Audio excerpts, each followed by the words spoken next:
amazing things happened to me just a few weeks ago. And that was, I was sitting in the masjid speaking with some people after the Jum'ah prayer. And an individual approaches me and he hands me a card, an invitation. And I look at the invitation and it's a wedding, mashallah. And as you know, when people get married, everyone gets very excited. They get the cards printed with the date on it so that they let you know what date you can come to the wedding.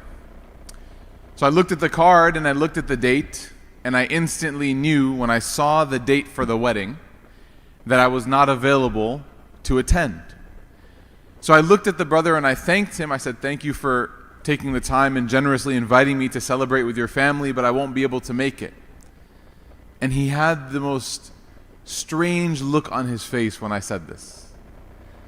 He said, how do you know you're scheduled that far in advance?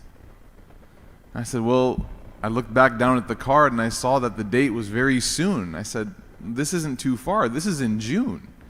I mean, I know my schedule. I know I'm not like, I'm not that bad, but I know my schedule a few weeks in advance. And he said, no. Look at the year.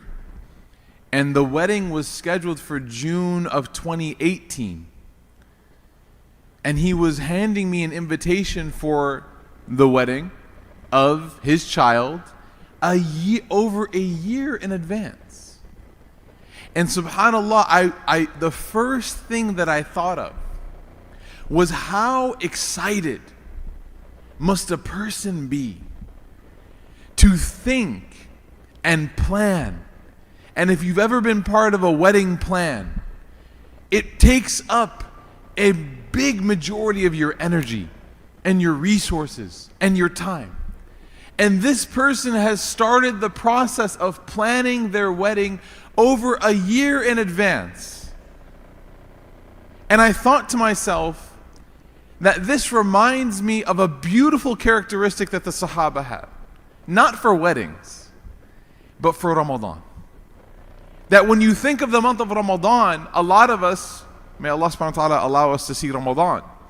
We look at our calendars, we look at our watches, and we fail to realize sometimes until it's too late that Ramadan is approaching very quickly.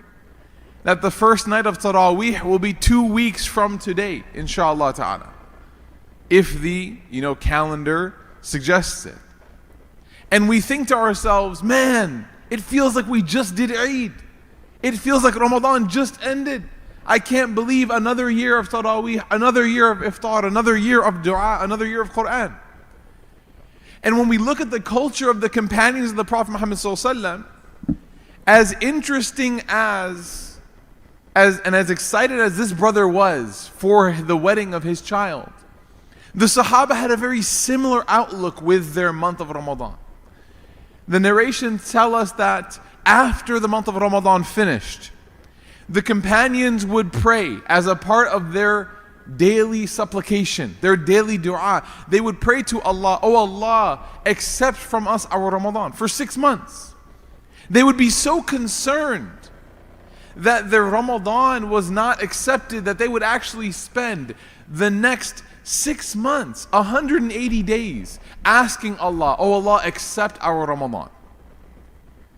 And this culture of asking Allah to accept is from the prophetic culture. Allahumma taqabbal minna. That when we ask Allah to accept, and you know what that acceptance or that asking, you know what it represents? It represents a state of humility. That the person realizes that Allah has the ability, if He so chooses, and if He looks at the work that we've done, to not accept it. One of my teachers in school, she used to say, if your paper has any mark in it, any crease, any wrinkle, anything, I'm not going to take it.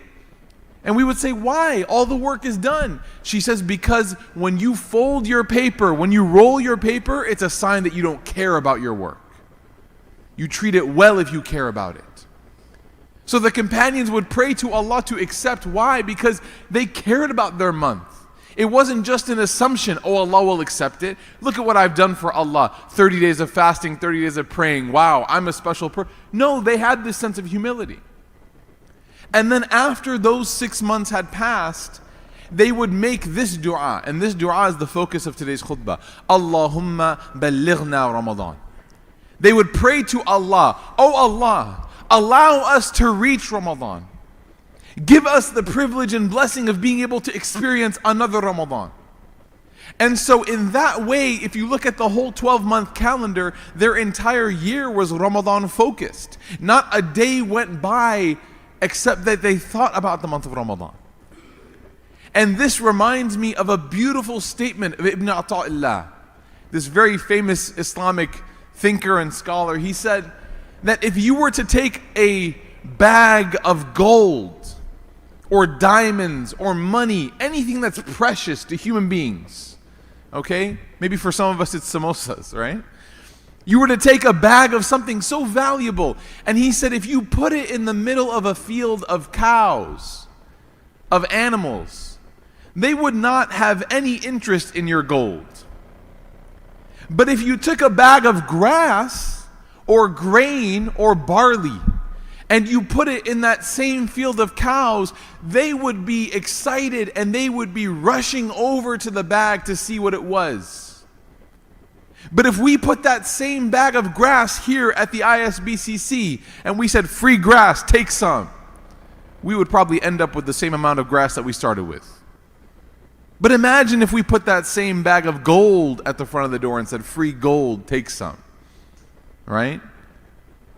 So the point he's trying to make is that if you don't see something as valuable, then you won't appreciate it. The cows don't appreciate gold because they don't care about gold. Humans don't care about grass because they don't appreciate it because they don't care about grass. And so our focus and our excitement is dictated by what we value.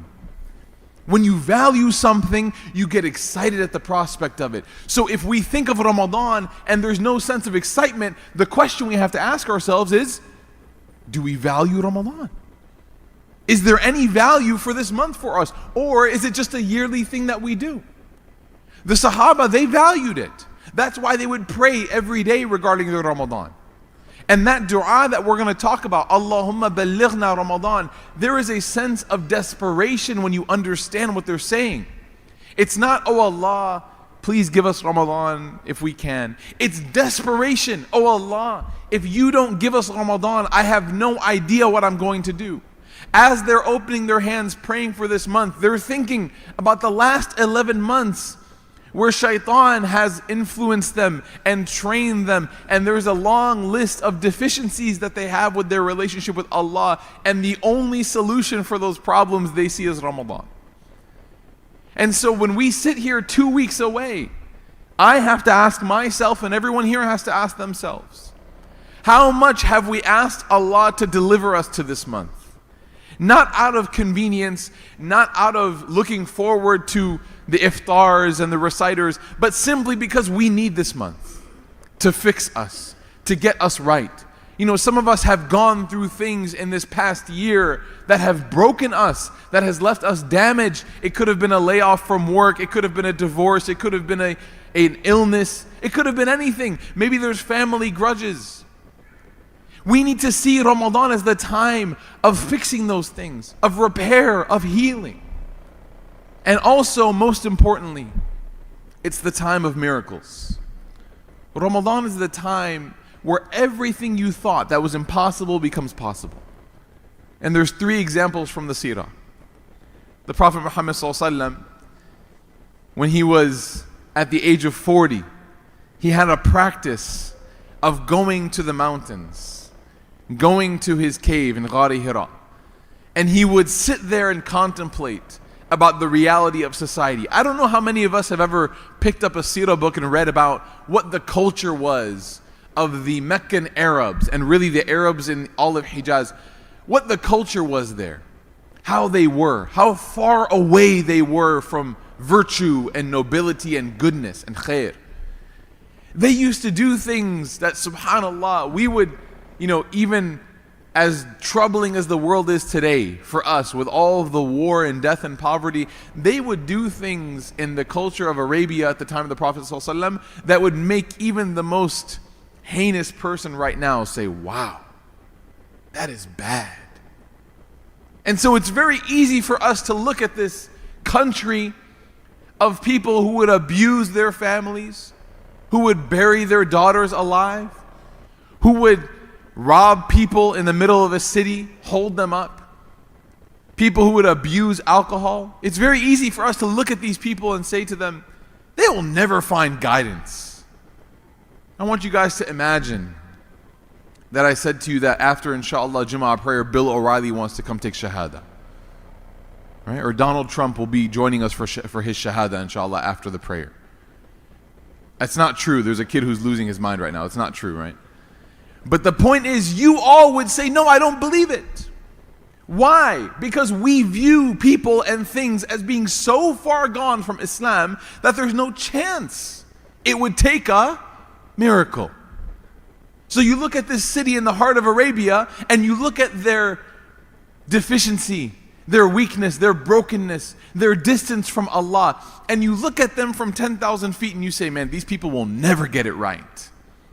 And who does Allah choose to reveal the Quran to? Those people. In what month? Ramadan. Allah chose a month, Ramadan, to show the entirety of humanity from that point onward that there is nothing that is not accomplished in Ramadan if Allah wanted to be. He sends this book to the Prophet Muhammad sallallahu alaihi wasallam. He sends these verses to the Prophet Muhammad sallallahu alaihi wasallam. The Prophet Muhammad sallallahu alaihi wasallam goes, and over time people respond with difficulty, but eventually they start to listen more and more.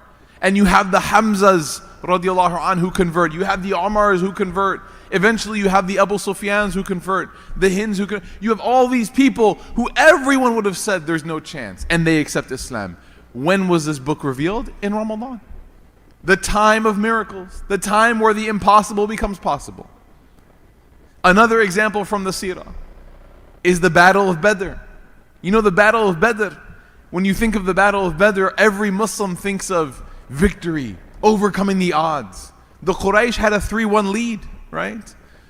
For those of you who know what I'm talking about. The Quraysh actually had 3 times the people that the Muslims had. And in fact, it was only by the generosity of the Ansar that the Muslims even had their 300 plus. Because there was no assumption for the Ansar. The Prophet ﷺ made a deal with them. You're taking us in, the Muhajirun, we're moving to Medina. One rule, you don't have to participate in any battle if it's from pre-existing fights. And so really, if you look at the amount of Muhajirin who could have fought, it would have been 80 plus or minus.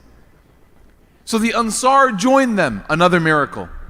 And on the way to Badr, the Muslims are all concerned, scared. The night before the battle, the Prophet ﷺ has his hands up towards the sky, his arms spread, and he's begging Allah, oh Allah, do not allow us to be defeated. Begging Allah subhanahu wa ta'ala. The Quraysh, on the other hand, if you read the narrations, they were relaxing, they were dancing, they were singing. They thought that for sure it is impossible that the Muslims will be able to conquer us tomorrow. We are going to win this battle. But amidst their dancing and celebration and singing, they forgot what month it was. It was the month of miracles. The month where the impossible becomes possible. And the Muslims ended up defeating the Quraysh and the Meccans in that battle. In a battle that was statistically impossible for the Muslims to win. And the third example that we know from the Seerah of historic miracles that happened in Ramadan was the conquest and opening of Mecca without a single drop of blood. That this city, that when the Prophet ﷺ was leaving this city of Mecca, when he was leaving 10 years prior, he looked back at the city and he began to cry. When he was making his hijrah to Medina, he looked back at Mecca and he began to cry. Why? Why cry? If you know that you're going to come back, the thing is he didn't know. And he said, if I were not commanded to leave you, I would have never left you. It's his hometown. It's where he's from. It's his city.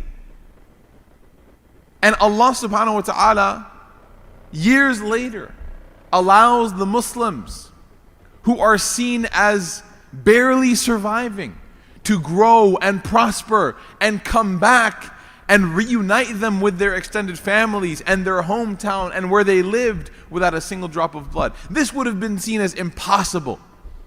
The Muslims are running away from Mecca. If you told them one day you will come back and you will be the leaders here, they would have said there's no way. But the month of Ramadan makes a way. So what's the point of this whole khutbah? What's the point of talking about this? Everyone in this room needs miracles. When we say the word miracle, everyone kind of gets a little bit like, what? Everyone needs miracles. There are things that you think in your life will never happen. There are things that you think in your life will never ever come true. No matter how hard you work, you're just never going to get there. And the answer is, without Allah, you're right. But this month that's approaching us, may Allah subhanahu wa ta'ala allow us to reach it. It is the month where all of those things that are on the shelf of impossibility, they become possible. And the only thing that dictates what we get is how hard we work in this month. Do we now see why the Sahaba would say, Allahumma ballighna Ramadan? Because every day during the rest of the year they would think to themselves, I could never do that. It will never happen. You had the companion who was a chronic alcoholic saying, I will never conquer my addiction. And the month of Ramadan, he looked forward, Allahumma ballighna Ramadan. You had the spouses, the couple who would fight day in, day out, all 11 months of the year. And they would look forward to the month of Ramadan. Oh Allah, give us Ramadan. You had the people who couldn't conceive a child, 11 months of the year trying to have children, looking forward to the month of Ramadan. Why? Because this is the month where Allah gives what He does not give the rest of the year. The point of this khutbah was nothing more than to remind us how in need of Ramadan we are and how excited we have to get for this month. Because as Ibn Ata'illah said, you only get excited about the things that you value. May Allah give us the ability to value this month. Ameen Rabbil Alameen. قولي قولي هذا واستغفر الله لي ولكم ولإسائر المسلمين والمسلمات فاستغفروه إنه هو الغفور الرحيم.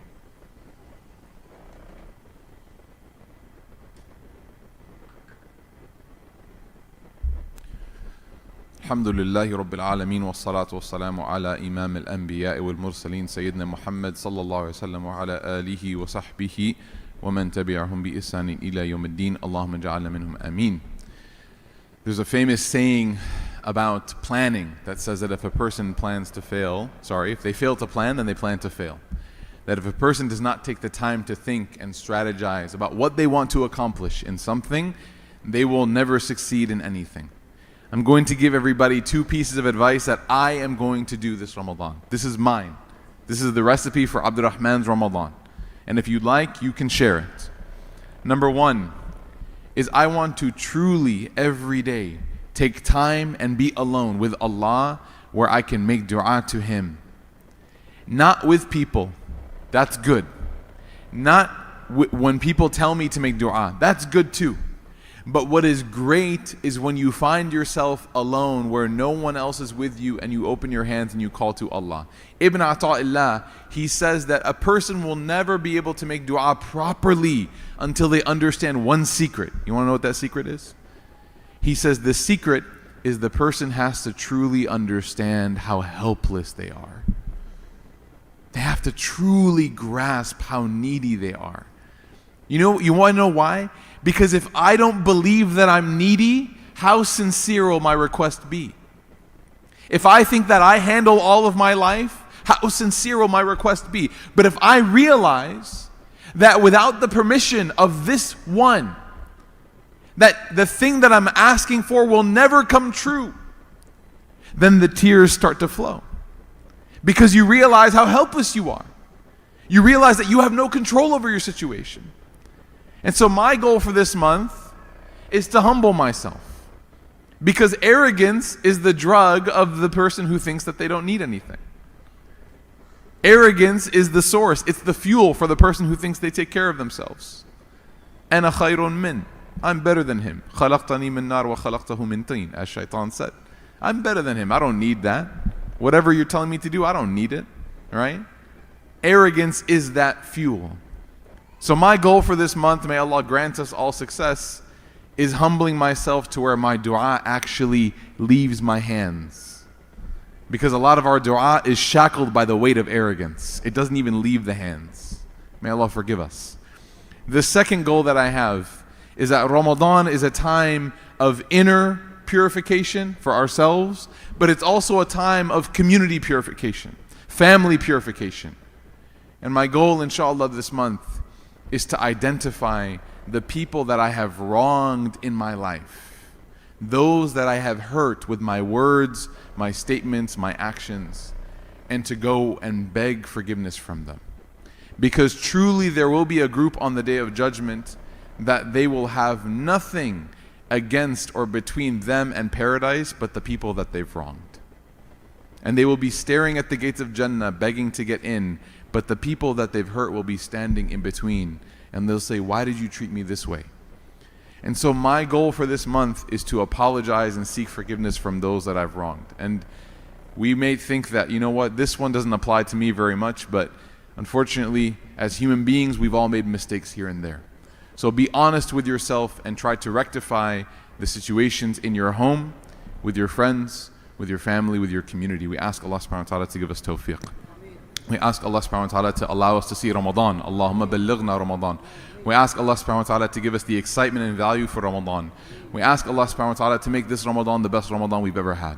We ask Allah subhanahu wa ta'ala to accept all of the intentions we have for this month and to make the best of it come true. And we ask Allah to protect us from any calamity this month that might take us away from Him. Inna Allah wa malaikatahu yusalluna ala nabi ya ayyuhalladhina amanu sallu alayhi wa sallimu taslima. Allahumma salli ala Muhammad wa ala ali Muhammad kama sallaita ala Ibrahim wa ala ali Ibrahim fil alamin innaka hamidun majid.